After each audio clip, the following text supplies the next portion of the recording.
بسم اللہ الرحمن الرحیم۔ پروفیسر مرید عباس سیال بھکر،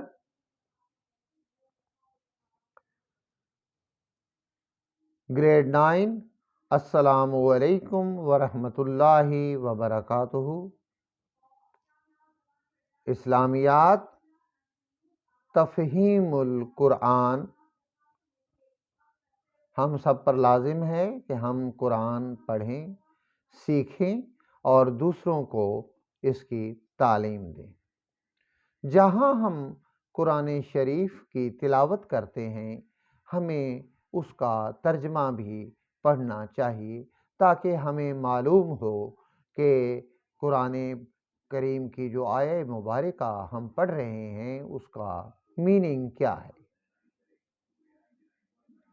اگر ہم نماز ادا کرتے ہیں اور ہمیں پتہ ہے کہ ہم کیا پڑھ رہے ہیں اور اس کا کیا مطلب ہے، تو وہ روح نماز جو ہے وہ بہت بلند ہو جاتی ہے۔ اس کو کہتے ہیں سمجھ کے پڑھنا۔ ہم لوگ تو پڑھے لکھے لوگ ہیں اور ہم یہ جانتے ہیں، روایات میں ہے کہ حضرت علی کرم اللہ وجہہ جب نماز ادا کرتے تھے تو اللہ کے سامنے ایسے حاضر ہوتے تھے اور خوف خدا سے ان کا جسم میں کپ کپی طاری ہو جاتی تھی، اور رقت آمیز مناظر کے ساتھ اکثر سجدہ میں بے ہوش ہو جایا کرتے تھے۔ جب لوگ اٹھا کے حضرت فاطمۃ الزہرا کے پاس آتے اور کہتے کہ یا بی بی ان کو دیکھیں، ان کو کیا ہو گیا ہے، تو بی بی فرماتی اکثر یاد خدا میں ان کا یہ حال ہو جاتا ہے۔ یہ صرف اسی صورت ممکن ہے کہ ہم خوف خدا رکھیں، خوف الہی رکھیں اور محسوس کریں کہ ہم کتنی بڑی ہستی کی بارگاہ میں ہیں اور اللہ ہمیں دیکھ رہا ہے، تو پھر ہمیں معلوم بھی ہو کہ ہم اللہ کو کہہ کیا رہے ہیں۔ جیسا کہ آپ کو پتہ ہے کہ سورہ فاتحہ پڑھے بغیر نماز نہیں ہوتی، ہر رکعت میں سورہ فاتحہ کا پڑھنا ضروری ہے، تو ہمیں اس کا ترجمہ بھی آنا چاہیے۔ بسم اللہ الرحمن الرحیم۔ شروع کرتا ہوں اللہ کے نام سے جو بہت مہربان نہایت رحم والا ہے۔ الحمدللہ رب العالمین۔ تمام تعریفیں اس پروردگار کے لیے ہیں جو تمام جہانوں کا پالنے والا ہے۔ 18,000 عالم ہے اور 18,000 عالم کا پالنے والا ہے۔ یہی سمندر دیکھ لیں، اس میں کتنی اقسام کی مچھلیاں پائی جاتی ہیں، ہر ایک کو پالنے والا رب ہے۔ پتھر کے اندر کیڑے کو بھی روزی پہنچانے والا رب ہے۔ تمام تعریفیں اس پروردگار کے لیے ہیں جو عالمین کا پالنے والا ہے۔ الرحمن الرحیم، جو رحمان بھی ہے اور رحیم بھی ہے۔ یہ وہ صفت ہے جو اللہ کی اتنی بڑی ہے کہ اس کی تفسیر اگر کریں تو ہو سکتا ہے کہ 100 کتابیں لکھیں اور پھر بھی تفسیر مکمل نہ ہو، کہ وہ رحمان بھی ہے اور رحیم بھی ہے۔ مالک یوم الدین، وہ روز جزا کا مالک ہے۔ یہ ہمارے ایمان کا حصہ ہے۔ یہ سورہ قرآن کا دل ہے، یہ سورہ قرآن کا خلاصہ ہے، یہ سورہ قرآن کی سمری ہے۔ اور دیکھ لیں، ہم مان رہے ہیں کہ مالک یوم الدین اللہ کریم جو ہے وہ روز جزا کے مالک ہیں۔ اٹ مینس کہ روز جزا کے دن ہمیں اللہ کے حضور پیش ہونا ہوگا اور اللہ کے حضور حاضر ہونا ہوگا۔ اور اگر ہمیں یہ عقیدہ اور ایمان ہمارا پختہ ہو تو زندگی میں یقین کریں ہم سے کوئی گناہ سرزد ہو ہی نہیں سکتا۔ ایاک نعبد و ایاک نستعین، اے اللہ ہم تیری ہی عبادت کرتے ہیں، تجھی سے مدد چاہتے ہیں۔ اگر ہم عبادت کے کوئی لائق ہے تو صرف اللہ، لا الہ الا اللہ، نہیں ہے کوئی معبود مگر اللہ، اللہ کے سوا کوئی عبادت کے لائق نہیں۔ اور اے اللہ ہم مدد بھی تجھ ہی سے چاہتے ہیں۔ ہمارا رب تو ہے، ہمارا خالق تو ہے، ہمارا معبود تو ہے۔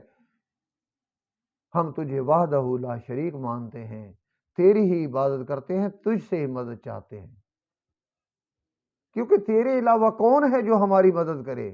اگر یہ عقیدہ ہو تو سپر پاور کیا، ہم کسی چیز کا خوف ہمارے ذہن میں نہیں ہوگا۔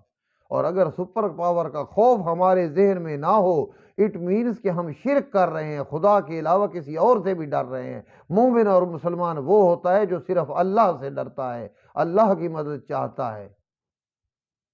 اہدنا الصراط المستقیم، اے اللہ ہمیں سیدھا راستہ دکھا۔ سیدھا راستہ کون سا راستہ ہے؟ وہ راستہ جو انبیاء کا راستہ ہے، وہ راستہ جو حضرت آدم کا راستہ ہے، وہ راستہ جو حضرت نوح کا راستہ ہے، وہ راستہ جو حضرت ابراہیم کا راستہ ہے، وہ راستہ جو محمد مصطفیٰ کا راستہ ہے صلی اللہ علیہ وآلہ وسلم، وہ راستہ جو حسین کا راستہ ہے۔ یہ راستہ صراط مستقیم ہے۔ کیا ہے؟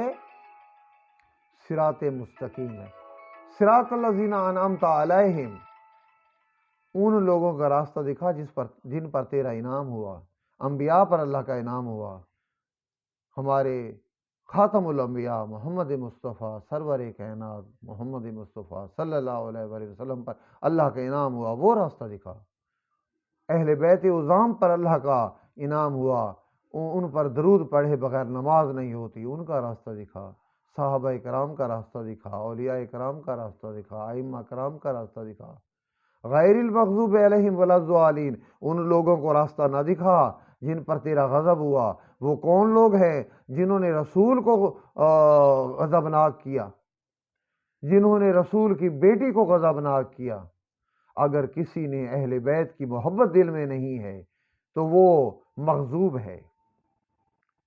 ان کا راستہ نہ دکھا کہ جن پہ اہل بیت راضی نہ ہوں، ان کا راستہ نہ دکھا جن پہ آل محمد راضی نہ ہوں، ان کا راستہ نہ دکھا جن پہ محمد ناراض ہوں، ان کا راستہ نہ دکھا جن پہ سیدۃ نساء العالمین بی بی فاطمہ ناراض ہو، ان کا راستہ دکھا جن پر تیرا انعام ہوا، اور ان کا نہ دکھا جن پر تیرا غضب ہوا۔ یہ مکمل سورہ دعا ہی دعا ہے، قرآن کا خلاصہ ہے۔ اس سورت کی مسلسل تلاوت کرنے والا اور زیادہ تلاوت کرنے والا انشاءاللہ راہ راست پہ گامزن ہو جائے گا اور اس کی منزل جنت ہوگی۔ اللہ پاک فرماتے ہیں کہ اس سورہ کا قاری مجھے اتنا پیارا ہے، میں تو ویسے بھی بندے سے اپنی اس کی ماں سے بھی 70 گنا زیادہ پیار کرتا ہوں۔ اے بندے خدا میرے دروازے پہ آ تو صحیح، سر کو جھکا کے تو دیکھ، میرے سامنے سر جھکانے میں جو ہے وہ جو لذت ہے وہ کسی اور چیز میں نہیں ہے۔